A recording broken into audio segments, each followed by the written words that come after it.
गाडी किती वेळ पोहोचू करतोय.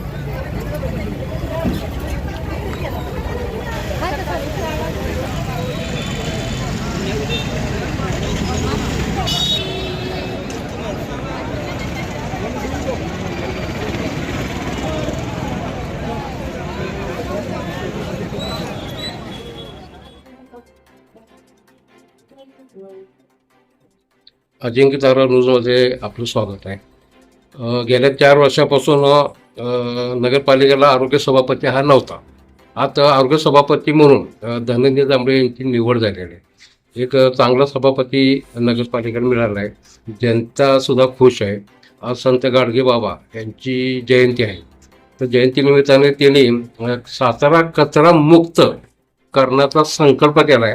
हा कशा प्रकारे केला हे आपण त्यांच्याकडून जाणून घेऊया. काय सांगाल? धन्यवाद.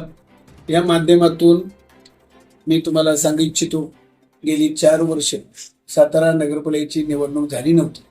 जेणेकरून सर्व निवडणुका पूर्णत्वाला जाऊन श्रीमंत छत्रपती खासदार उदयनराजे भोसले आणि आमचे मार्गदर्शक श्रीमंत छत्रपती नामदार शिवेंद्रसिंहराजे भोसले यांनी जी माझ्यावर आरोग्य सभापतीची जी आता माझ्यावर जबाबदारी टाकलेली आहे त्याचा पूर्ण वेळ देऊन चांगल्या पद्धतीनं सातारा शहर स्वच्छ करण्याचा संकल्प मी केला आहे. त्यानिमित्तानं आज 150वी जयंती राष्ट्रीय संत गाडगे महाराज यांची होती. त्यानिमित्तानं आज आपण सातारा नगरपालिकेचे नगराध्यक्ष, उपनगराध्यक्ष, सर्व सभापती, शिवसाहेब, सर्व विभागाचे अधिकारी, कर्मचारी यांच्याकडून आज आपण सातारा शहर स्वच्छ करण्यासाठी आजच्या दिवशी शुभारंभ केला असून जेणेकरून उद्या सकाळी 7 ते 1 असं रोज प्रत्येक प्रभाग येणार आहोत.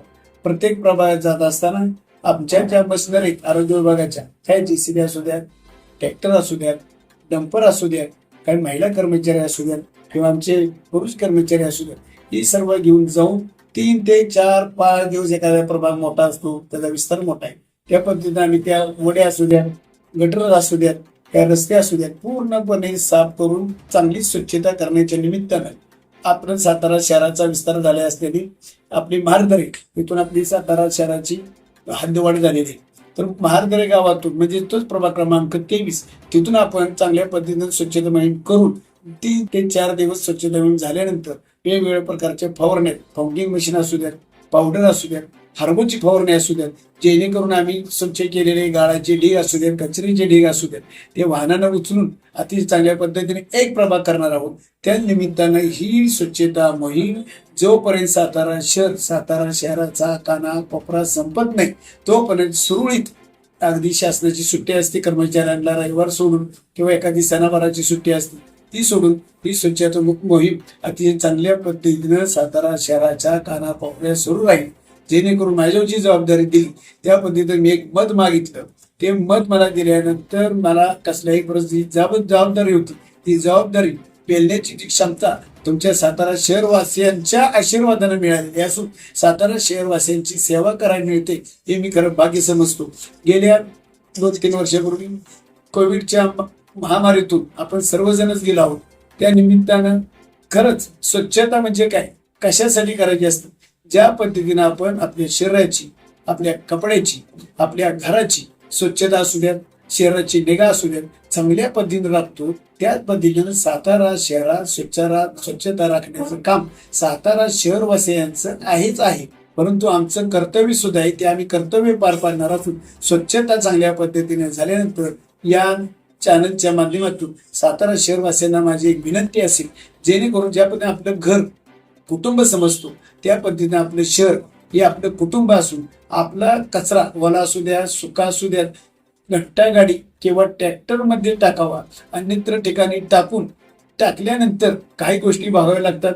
आम्हाला माहिती आहे, कुत्र्यांचा उच्चांक वाढतो, गाया गुरं येतात, त्या निमित्तानं आपल्या कुटुंबाला इजा, कुत्र्याने चावा घेतला, अशा गोष्टी भरपूर आपण ऐकत असतो.